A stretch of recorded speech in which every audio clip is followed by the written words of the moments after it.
ګرانو شاګردانو د هر څه له مخه خپل سلامونه تاسو ته وړاندې کوم.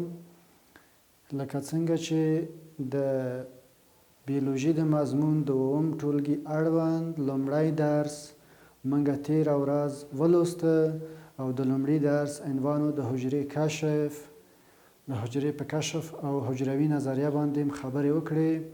موږ په تېر درس کې وویل چې حجره هغه مهال کشف شوه کله چې په 19مه قرن کې مایکروسکوپ اختراع شو.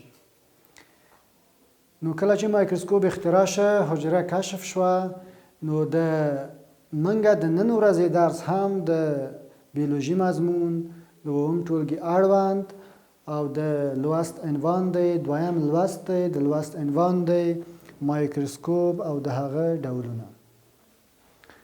آیا منګه کولی شو چې هر څه په غیر مساله سترګو ووینو؟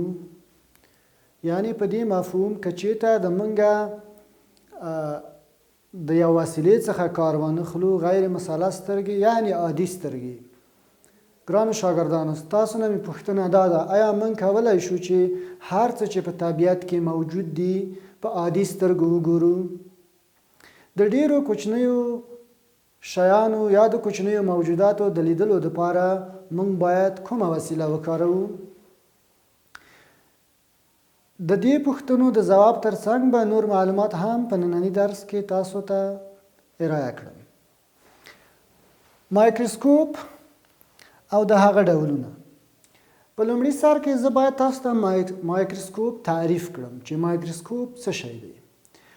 مایکروسکوپ هغه وسیله ده کومه کوچني موجودات یا کوچني موارد چې موږ په عادي سترګو نشو لیدلی، موږ کولی شو چې د مایکروسکوپ په کارولو سره هغه کوچني موجودات یا کوچني شیان ووینو. مایکروسکوپ ګرانو زده کوونکو د دوه کلمو څخه اخیستل شوی دی. مایکرو په معنا د کوچني په معنا، مایکرو د کوچني په معنا او اسکوپین د لیدلو په معنا. یعنی مایکروسکوپ هغه وسیله ده چې موږ کوچني شیان د مایکروسکوپ په وسیله باندې ګورو. مایکروسکوپ ډیر ډولونه لري، خو زه غواړم چې هغه معمول ډولونه چې د بیولوژي په لابراتوار کې کاربرد لري او د بیولوژي د لابراتوار دپاره یوه اړینه وسیله ده تاسو ته معرفي کړم، تاسو ته در وپېژنم. ساده مایکروسکوپ. ډیر ځلې به تاسې د ساعت جوړونکو سره یوه عدسیه لیدلې وي چې موږ هغه ته وایو ساده مایکروسکوپ. یعنی په دې مفهوم چې یوازې یوه عدسیه ده. دا چې یوه عدسیه ده موږ ورته وایو ساده مایکروسکوپ. همدارنګه مرکب نوري مایکروسکوپ. مرکب نوري مایکروسکوپ. په دې خاطر موږ مرکب مایکروسکوپ ورته وایو چې د متعددو عدسیو څخه جوړ شوی دی یا هم منځته راغلی دی. همداسې د تسلیخ مایکروسکوپ هم لرو چې د لوب په نامه باندې هم یادېږي، چې موږ استریو مایکروسکوپ هم ورته وایو. هغه داسې مایکروسکوپ دی چې د یو ژوندي موجود لکه د ملخ پښه موږ کولی شو چې مکمل ډول باندې د هغه مایکروسکوپ د لاندې وګورو، یا د یو د شاتو د خنبسو هغه ټول ساختمان موږ د استریو مایکروسکوپ د لاندې مطالعه کولی شو. یعنی د کوچنیو موجوداتو د بدن یوه برخه موږ مستقیما د استریو مایکروسکوپ د لاندې مطالعه کوو. اوس راځو د مایکروسکوپ اجزاو ته. د مایکروسکوپ اجزاوې.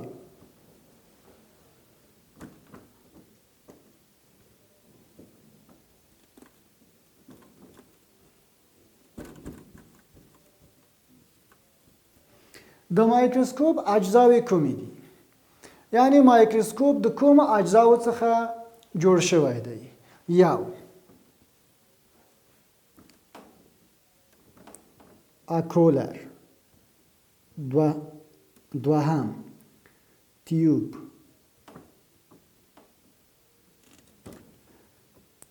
دریم، د ابجکتیو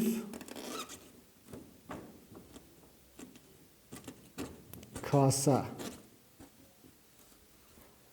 څلورم،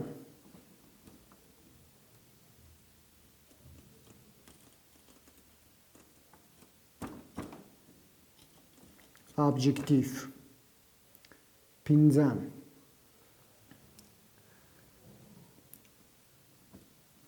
استیج یا هم میز.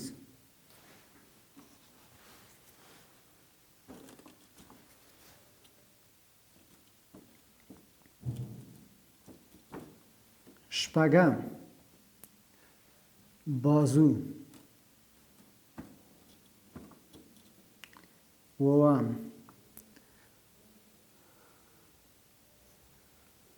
ګیره.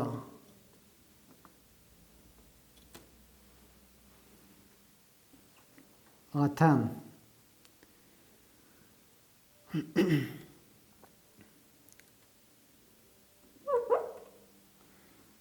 آینه. نهم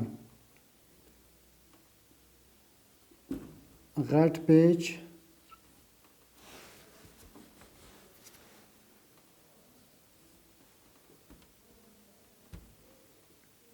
لسم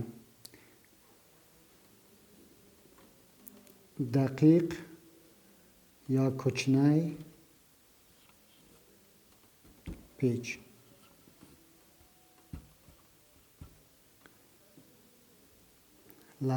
یولسم قاعده. ګرانو زده کوونکو د مایکروسکوپ اجزاوې د لومړۍ شمیرې نه تر 11مې شمیرې پورې اکولر یعنی د سترګو عدسیه، کوم عدسیه چې د سترګو سره په اړیکه کې ده. تیوب هغه خالی فضا ده چې ابجکتیو او د اکولر ترمنځ فضا احتوا کوي، یعنی هغه ارتباط یا اړیکه برقراروي. د ابجکتیو کاسه. د ابجکتیو کاسه هغه کاسه ده چرخیدونکې کاسه ده چې ګرځي راګرځي او ابجکتیفونه په هغه کې محکم شوي دي. ابجکتیف یعنی د شی عدسیه، هغه عدسیه ده کومه نمونه چې موږ په مایکروسکوپ باندې مطالعه کوو د ابجکتیف یا د شی د عدسیې سره مستقیما په اړیکه کې وي. استیج یا میز. استیج د مایکروسکوپ هغه برخه ده چې موږ سلاید په استیج باندې ږدو ترڅو د مایکروسکوپ د لاندې مطالعه کوو. بازو د مایکروسکوپ هغه برخه ده چې موږ مایکروسکوپ د یو ځای نه بل ځای ته د وړلو په وخت کې د بازو څخه کار اخلو.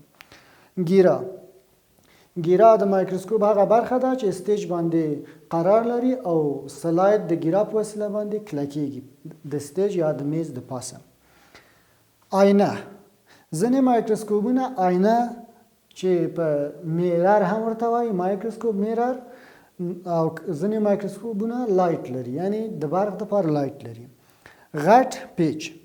غټ تنظیمونکی پیچ هغه پیچ دی چې دقیق نه دی، یعنی موږ ته تصویر ښیي ولی ډېر دقیق تصویر موږ ته نه ښیي، او یو تنظیمونکی پیچ موږ د دقیق یا کوچنی پیچ لرو چې دا په دقیق ډول باندې موږ ته تصویر ښیي د ټولو جزئیاتو سره، او بل د مایکروسکوپ قاعده ده چې د مایکروسکوپ اخرینۍ برخه ده. ګرانو زده کوونکو د دې په خاطر باندې چې تاسو ته زه عملا وښیم د مایکروسکوپ اجزاوې، زه یو ځل بیا تاسو ته مایکروسکوپ کې ښیم. تاسو ګورئ ګرانو زده کوونکو دا یو مایکروسکوپ دی او دا یو د هغو مایکروسکوپونو د ډولونو څخه دی چې ما مخکې تاسو ته بیان کړ. دا یو مرکب نوري مایکروسکوپ دی چې هم دا مایکروسکوپ په برق باندې کار کوي، لکه څنګه چې تاسو ګورئ چې د برق لاین هم ورسره شتون لري، او هم که چیرته برق نه وي دا د لمر د رڼا څخه هم د مایکروسکوپ کې کار اخیستل کیږي. د لایټ په ځای باندې موږ کولی شو چې میرر په دې مایکروسکوپ کې تنظیم کوو. دا مایکروسکوپ زه د اول شمیرې نه شروع کوم او تر قاعدې پورې رسوم، تاسو ته معرفي کوم. ګرانو زده کوونکو دغه ساختمان یا دغه جوړښتونه چې تاسو وینئ دې ته اکولر وایي. اکولر یا د سترګو عدسیه. د دې په خاطر د سترګو عدسیه ورته وایي چې که تاسو زیر شوي یاستئ نو کله چې په سترګو باندې د مایکروسکوپ کې یوه نمونه موږ مطالعه کوو نو دا عدسیه د سترګو سره مستقیمه اړیکه لري. د دې په خاطر باندې دې عدسیو ته د سترګو عدسیه وایي. ګرانو زده کوونکو تاسو ګورئ چې په دې عدسیه باندې لیکل شوي دي لس ایکس. نو دا داسې مختلف طاقت د لوړ ښودلو لري، یعنی 15x لس x 14x همداسې 15x، یعنی دوی د دې عدسیو د لوړ ښودلو طاقت بېلابېل دی، یعنی ځینې اکولر چې دي 15x دي، ځینې هم لس x دي، ځینې هم 15 ځینې هم 14x دي. راځو دویمې برخې ته چې منګه کومه تیوب نه نوم واخیسته. دلته د مایکروسکوپ تیوب شتون لري، خو په یو دغه مایکروسکوپونه ځینې یو د یوې سترګې مایکروسکوپونه دي، ځینې هم د دوه سترګو مایکروسکوپونه دي. موږ چې کله وایو چې د یوې سترګې والا مایکروسکوپونه هغه یوه د سترګو عدسیه لري یا یو اکولر لري، او ځینې هم دوه لري. دې برخه کې د مایکروسکوپ تیوب دی چې د دې ابجکتیف او د دې اکولر ترمنځ فضای احتوا کړې ده یا یې فضای منځ ته راوستلې ده. درېیمه برخه ګرانو زده کوونکو د ابجکتیف کاسه ده. تاسو ګورئ دا کاسه ښورېدونکې کاسه ده، یعنی ښورېږي، یعنی حرکت کوي. کله چې موږ ابجکتیفو ته بدلون ورکوو دا د ښورېدلو په حالت کې ده، نو دې ته موږ وایو د ابجکتیف کاسه. د دې په خاطر باندې ګرانو زده کوونکو دې ته د ابجکتیف کاسه وایو چې په دې کې ابجکتیفونه موقعیت لري او په دې کې ځای په ځای شوي دي. ګرانو زده کوونکو دا یو ابجکتیف دی چې تاسو وینئ چې ما دا د ابجکتیف د کاسې څخه لرې کو، او د دې ابجکتیف لوړوالي طاقت دی 100.